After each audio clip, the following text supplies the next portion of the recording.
Recently, I've been thinking a lot about friendship and the different types of friendships that I've had throughout my life. I've been thinking about the regrets that I have and about my current friendships and how I would like my friendships to develop in the future. I feel like as far as friendships go, I've seen it all. I've been in various friend groups with all girls, with all guys, with a mix. There's been periods of time where I've had, one close friend in school, and whenever she would not show up, I would feel really lonely. I've been with the popular group, been loud and annoying, and I've been alone, ostracized, insecure, scared. I have felt included, I have felt excluded, I have felt appreciated, taken for granted. I haven't always been the best friend that I could have been. Sometimes I've received more than I've given, and sometimes I've given more than I've gotten in return. Does true friendship exist?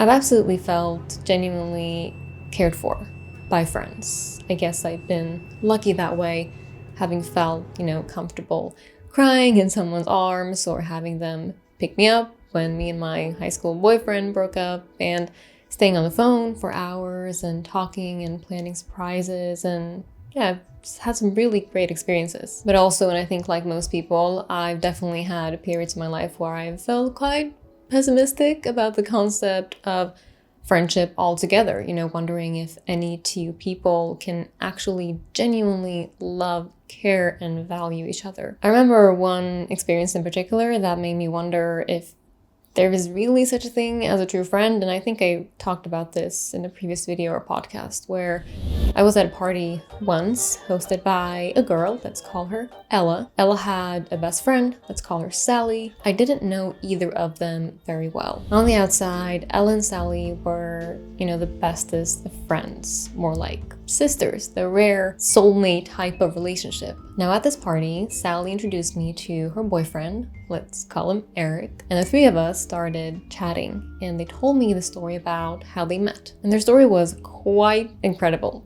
romantic, spontaneous, sweet. Later that evening, I was chatting with Ella, and I told her that I had just learned about how Sally and Eric met and the love story and how cool it was. And I vividly remember, Ella rolling her eyes, looking slightly annoyed, and she whispered and said something like, "That's not really the full story of how they met, but sure." And I remember I was taken aback. What exactly was she implying, and was it really necessary to tell me that? And why would she throw her best friend under the bus like that? For some reason, I don't know why, you might think it's an overreaction, but it stuck with me, and I remember feeling sad because I had really admired their strong bond from afar, and I couldn't help but wonder how much of it was true.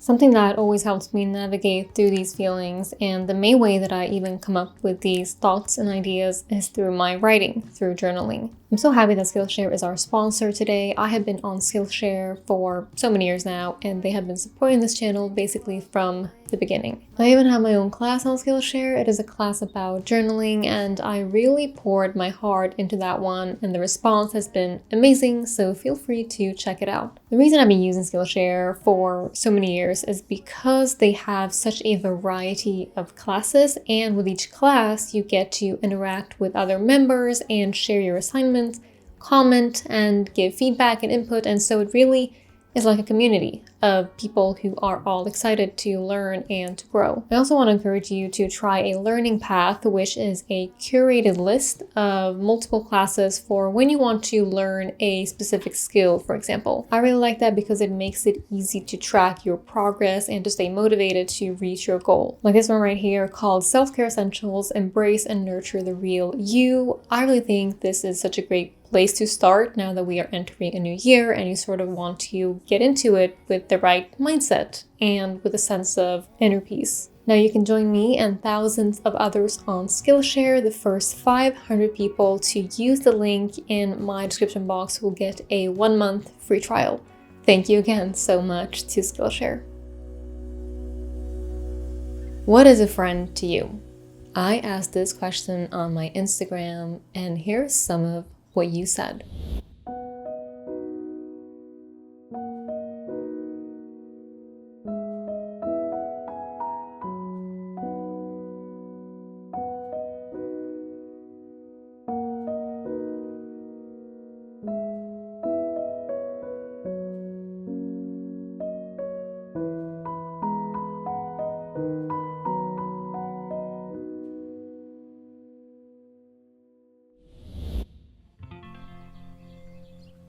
You know how some people say people always come into your life for a reason, a season, and a lifetime? And that reminds me of Aristotle and the 3 kinds of friendship that he outlines. Friendship of utility, friendship of pleasure, and a perfect friendship, or a friendship of virtue. I've seen it be called different things. Now, by the way, this is like the TLDR version of his description of each friendship, which, I mean, I realize how that sounds, but it's interesting to reflect on, even if it's surface level. Friendships of utility are based on what 2 people can get from one another and do for one another, and once they can no longer get that thing, the friendship dissolves. These types of friendships have little to do with each person's character. It's more like, for example, like I will put in a good word for you and you will do something for me in return. And I also think of, like the relationship that you have with your hairdresser or another person like that, where they're getting paid, you're getting your haircut, and if you were to never get a haircut again, you would probably never see them again. And now this is what I would call, the friendship for a reason. Friendship of pleasure. There are friendships where individuals are connected via some sort of pleasure that they each get from each other. Perhaps a shared activity like partying or participating in a sport. You get pleasure from that time spent together, but you might not consider, doing other things with them outside of that thing or those activities. These friendships tend to end whenever this shared pleasure is no longer part of your lives, when people change and when circumstances change. When I think of many of the friendships of my youth, I think many fall into that category. And that's why I like calling it friendships of a season. And now the final category of friendship, the true friendship or the friendship of virtue, I've seen it be called different things. This is the rarest kind of friendship. It's the friends who you like for who they are. And it's only possible between good people similar in virtue. It's not fleeting. It's not only based on some mutual exchange or shared pleasurable experiences. It's stable and it takes intention and a long time to build. Now, Aristotle didn't think that the 2 other forms of friendship were bad or meaningless. They also have their place, but it's the true friendship that are the greatest contributors to a good life. And now that's what I would call a lifetime of a friendship. I wish I had more friends, but people are such jerks. If you can just get most people to leave you alone, you're doing good. If you can find even one person you really like, you're lucky. And if that person can also stand you, you're really lucky. Now, I'd like to discuss and rant about some of the different kinds of friendships that there are and share some of my experience with them. Let's start with friend groups. Firstly, let's differentiate between friend groups and cliques, and I'll be linking the article that I'm referring to here. Cliques were mostly common in school, like middle school and high school, and cliques aren't necessarily built on things like common interests, but rather on things like status or popularity. And they're quite controlled. They had their leaders who decide who is in and who is out. Friend groups, however, are generally pretty flexible and welcoming of people to join. They're often formed based on things like shared interests, sports, activities, classes, neighborhoods, or even family connections. They're not closed off like cliques typically are, and all the members are free to socialize and hang out with people outside of the group without worrying about being, cast out. This was mostly how I experienced uni to be, the group, not the clique. The lifelong friendships. I think old friends, the ones that you've known for many years are like part of your identity. They're like a time machine. It's special to have seen and known so many past versions of one another, to have people in your life who saw you in your awkward stages and through your first heartbreak, and the friend that you applied to your first job with and talked, about the future with. And sometimes, even after many years, those friendships remain strong. And sometimes the only thing you have left in common is the past.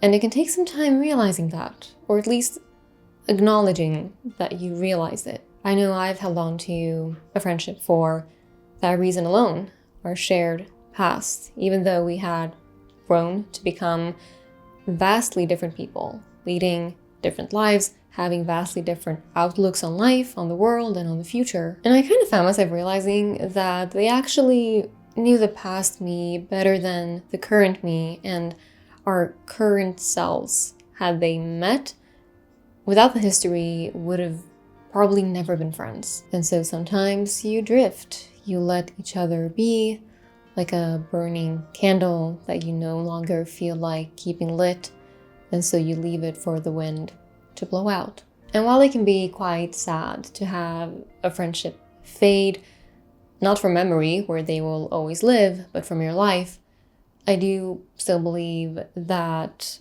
not all friendships are meant to last a lifetime. Some are meant to be cherished for what they were. The circumstantial friendships. When I think of circumstantial friendship, I mainly think of the friends that you make, well, because of a certain circumstance, and you know that if that circumstance were to end, so would the friendship. I think a classic example is the friendships that you form via your partner. So when you're in a relationship, you often become friends with their friends. They become friends with your friends, and your families, become friends, and both of your lives and worlds sort of collide. And there are now more people in your life that you might see and talk to quite regularly. The foundation of all of these new relationships is the relationship that you and your partner have.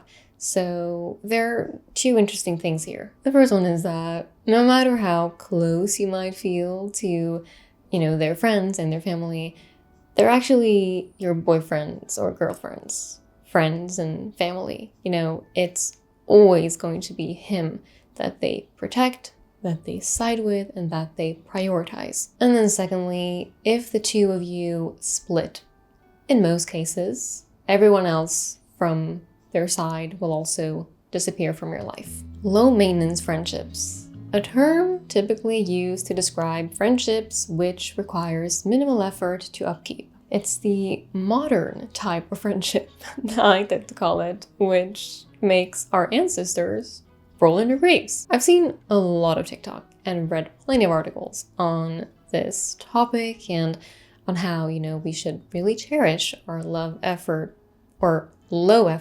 friendships, and how, more people should understand them. I have absolutely been one of those people too, for years, I've had the mindset of, oh, I just love how we can just talk briefly, like once a month or even less, but then when we do, everything still feels the same and nothing has changed. Or, yeah, I'm okay with a friend not responding for days because I understand that people are busy and, I respect their boundaries, and so I expect them to understand and respect me too. Well, yeah, my mind has just changed quite a bit on this topic, quite recently actually. I now believe that most so-called low-maintenance friendships are actually acquaintances. And if they're not yet, many of them, not all of them, but many of them will turn into acquaintances long term. I do feel like this low-maintenance friendship glamorization is a result of our culture overall shifting more into low effort generally, as we're becoming more individualistic and self-centered with the whole, don't disrupt my peace rhetoric and, live on your own terms. We are romanticizing canceling plans at the last minute and labeling it self-love.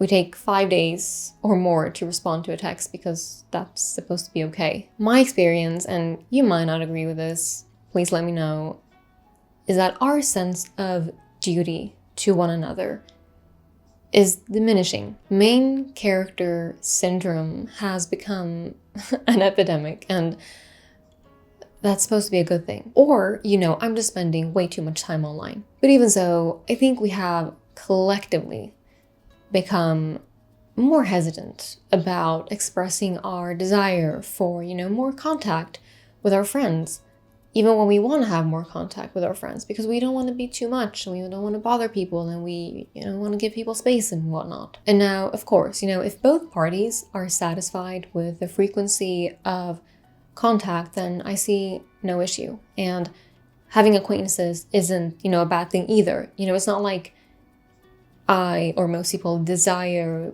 having deep connections with everyone we know. But if that is a desire, I don't see how that sort of deep connection can be maintained, or even less so formed to begin with someone you rarely speak to and rarely see. I think we wrongly assume that the bond that we have with our friends is already formed. And so unless something, dramatic were to happen, it'll always be there. So no maintenance is required. And actually, I think the whole reason I even started thinking about this was because, for the past 3 years or so, when I've had Fred, my dog, I've become friendly with a lot of people in my neighborhood. I see them multiple times a week if I'm in town, and they have their dog, I have my dog, and we stop and we talk and we catch up. And one day it just hit me. I was like, some of these neighbors, whose names I don't even know, I just know the name of their dog, know more about what's currently going on in my life than some of these low-maintenance friends do. Now, am I saying that I want my friends to text me every day, tell me what they're up to? No. Female friendships. I've had a good mix of guy friends, girlfriends throughout my life. And I have found that friendships with women have been more intense and more difficult. But I do think I want to do a whole episode dedicated to, female friendships. And I want to learn a bit more about the psychology and evolution before doing that. So let me know if you would want that. Romantic relationships. I've always been more of a relationship person than a friendship person, if that's even a thing. Perhaps because I've always been very family oriented. I very much value knowing that, no matter what, regardless of our disagreements, we love each other unconditionally. And I have that with my family, but you can't necessarily have that with friends. And from an evolutionary standpoint, the purpose of a mate is to reproduce and build your own family together. And so naturally, they would become a very significant part of your life. And even if you don't do that, you still probably share finances, plan your daily meals together, you might live together, buy a home, plan for the future, potentially raise a family if that's what you want. And it's a kind of commitment and investment that platonic relationships don't have. Now, however, what's interesting about the friendship that you have with a romantic partner is that if it were to come to an end, the whole entire relationship will likely end. Unless you're co-parenting or something similar to that, the general rule is that when you break up, you just generally never see each other again. So in that sense, platonic relationships are more stable in that you might have a fallout, but you can find each other again and you can still have a friendship. How friendship changes with age and what makes friendship last. I read an interesting article on how friendships change over time and what we can do to make them last. According to this article, people of all ages, ranging from 13 to 100 years old, say that there are 3 expectations of close friends.